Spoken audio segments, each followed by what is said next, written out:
ఈ వీడియో తీసానండి. ఈ రెసిపీ వచ్చేసి మా తెలంగాణ స్టైల్లో, అలాగే మా విలేజ్లో మా మామ్ సంక్రాంతి రోజు ప్రిపేర్ చేశారండి. సో దీన్ని మేము పులగన్నం అంటాం. సో ఈ పులగన్నం రెసిపీకి మెయిన్ ఇంగ్రీడియంట్స్ వచ్చేసి నల్ల నువ్వులండి.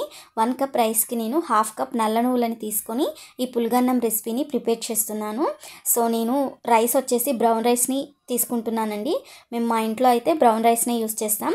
సో ఈ బ్రౌన్ రైస్కి కొద్దిగా వాటర్ ఎక్కువ పడుతుంది కుక్ అయ్యే టైంలో. సో చూసారు కదండి. సో 1 కప్కి 1/2 కప్, మా ఇంట్లో అయితే 1 kg రైస్కి 1/2 kg నువ్వులని యూస్ చేస్తారు. సో నేనైతే అంత క్వాంటిటీ ప్రిపేర్ చేయలేను కాబట్టి అది ఎలా ప్రిపేర్ చేస్తారో చూద్దామన్న ఉద్దేశంతో ఈ చిన్న చిన్న కప్స్ని మెజర్ చేస్తూ ఈరోజు నేను మీకు పులగన్నం రెసిపీ ఎలా ప్రిపేర్ చేస్తారో చూపించబోతున్నాను. ఇప్పుడు నేను స్టవ్ పై ఒక కడాయిని పెట్టుకొని ముందుగా మనం తీసుకున్న 1/2 కప్ నువ్వులని ఇందులోకి యాడ్ చేసుకొని మీడియం ఫ్లేమ్లో వీటిని రోస్ట్ చేసుకుంటున్నానండి. సో ఇలా రోస్ట్ చేసుకునేటప్పుడు మీరు చాలా జాగ్రత్తగా రోస్ట్ చేసుకోండి. నువ్వులు చిటపటమంటూ ఉంటాయి. సో కొంచెం కేర్ఫుల్గా వీటిని రోస్ట్ చేసుకోవాలి. ఈ నువ్వులన్నీ కొద్దిగా వేడి కాగానే మూత పెట్టుకొని లో ఫ్లేమ్లోకి టర్న్ చేసుకొని ఈ నువ్వులని మనం రోస్ట్ చేసుకుంటే పర్ఫెక్ట్గా నువ్వులు అనేవి రోస్ట్ అయిపోతాయి, బయటికి చిల్లకుండా. సో చూసారు కదండి, ఇలా మనం కేర్ఫుల్గా నువ్వులని వేయించుకోవాలి. మనం నువ్వులని రోస్ట్ చేసేదాన్ని బట్టి మనం ప్రిపేర్ చేస్తున్న పులగన్నం రెసిపీ అనేది డిపెండ్ అయి ఉంటుంది. సో నువ్వులు ఎంత పర్ఫెక్ట్గా రోస్ట్ చేసుకుంటే పులగన్నం అనేది అంత టేస్టీగా ఉంటుందండి. సో ఈ నువ్వులని ఇప్పుడు నేను ఒక ప్లేట్లోకి ట్రాన్స్ఫర్ చేసుకొని చల్లార్చుకున్నాను. ఇలా చల్లారిన నువ్వులని మిక్సీ జార్లోకి యాడ్ చేసుకొని ఫైన్ పౌడర్ లాగా గ్రైండ్ చేసుకోవాలి. సో నేను వచ్చేసి ఇలా పౌడర్ లాగానే గ్రైండ్ చేసుకుంటున్నాను. ఇఫ్ మీకు కావాలి అంటే కొద్దిగా కచ్చాపచ్చాగా కూడా గ్రైండ్ చేసుకోవచ్చు. సో ఇలా మనం ఈ నువ్వులని గ్రైండ్ చేసుకున్న తరువాత ఈ మిక్సీ జార్ని పక్కకు పెట్టుకొని ఒక బౌల్ని తీసుకుందాం. ఆ బౌల్లోకి ముందుగా నేను పక్కకి పెట్టుకున్న 1 కప్ రైస్ని యాడ్ చేసుకుంటున్నాను. ఈ రైస్లోకి ముందుగా గ్రైండ్ చేసి పెట్టుకున్న ఈ నువ్వుల పొడిని యాడ్ చేసుకొని ఒకసారి అంతా కలిసేలాగా ఈ నువ్వుల పొడి అనేది మొత్తం రైస్కి పట్టేలాగా కలుపుకుంటున్నాను. సో నేను కొద్దిగా నువ్వుల పొడిని పక్కకు పెట్టుకున్నాను, చూసారు కదా. ఈ నువ్వుల పొడిని మనం ప్రిపేర్ చేస్తున్న చిక్కుడుకాయ కర్రీలోకి యాడ్ చేసుకుంటే చాలా టేస్టీగా ఉంటుందండి. సో అందుకే నేను ఆ కొద్ది నువ్వుల పొడిని పక్కకు పెట్టాను.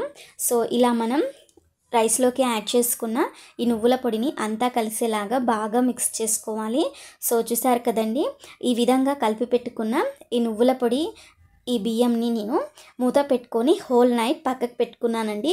అలా పెట్టుకోవడం వలన నువ్వుల పొడి అనేది రైస్కి మొత్తం పడుతుంది. మా మమ్మీ వాళ్ళు అయితే ఫెస్టివల్కి ముందు రోజు అంటే భోగి రోజు ఇలా ప్రిపేర్ చేసుకుంటారు. నైట్ మార్నింగ్ ఈ రైస్ని కుక్ చేస్తారండి. సో మేమైతే సంక్రాంతి రోజు ఇలా ప్రిపేర్ చేసుకుంటాం. సో నేను నెక్స్ట్ డే మార్నింగ్ ఈ రైస్ని చూస్తాను, చూడండి. రైస్కి మొత్తం నువ్వుల పొడి అనేది పర్ఫెక్ట్గా పట్టింది. సో బియ్యం మనం యాడ్ చేసుకున్నాం కదా, అవి మొత్తం కలర్ చేంజ్ అయిపోయాయి, చూసారు కదా. సో ఇప్పుడు ఈ రైస్ని మనం కుక్ చేసుకుందాం. అందుకే ముందుగా నేను స్టవ్ పై ఒక గిన్నెను పెట్టుకున్నాను. ఇప్పుడు ఈ గిన్నెలోకి నేను 1 కప్ రైస్ని తీసుకున్నాను కదా. సో ఈ రైస్ వచ్చేసి బ్రౌన్ రైస్, కొద్దిగా పాత రైస్ అండి. సో వాటర్ అనేది 1 కప్కి 4 కప్స్ని యాడ్ చేసుకుంటున్నాను. సో ఇలా మామూలు రైస్ అయితే 1 కప్కి 2 కప్స్ రైస్ అయితే పర్ఫెక్ట్గా సరిపోతుంది. బట్ నేను రోజు కుక్ చేసుకునే రైస్ మీకు తెలుస్తుంది కదా ఎన్ని వాటర్ పడతాయో. సో మీరు మీ క్వాంటిటీకి మీ రైస్కి తగినట్టు వాటర్ని యాడ్ చేసుకోండి. సో తర్వాత టేస్ట్కు తగినట్టు సాల్ట్ నేను వచ్చేసి 1/2 టీ స్పూన్ యాడ్ చేసుకున్నాను. సో ఈ వాటర్ని మనం మామూలుగా రైస్ ప్రిపేర్ చేసేటప్పుడు ఎలా మరలించుకొని తర్వాత రైస్ని యాడ్ చేసుకుంటామో సేమ్ అదే ప్రాసెస్ అండి.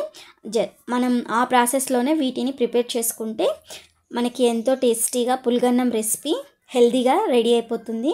సో ఇలా మనం పక్కకు పెట్టుకున్న ఈ రైస్ని ఇప్పుడు బౌల్లోకి యాడ్ చేసుకుందాం. చూసారు కదండి, వాటర్ మొత్తం బాయిలింగ్ అయిన తర్వాత ఇలా ముందు మనం పక్కకి పెట్టుకున్న ఈ నువ్వుల పొడి బియ్యంని ఇందులోకి యాడ్ చేసుకోవాలి.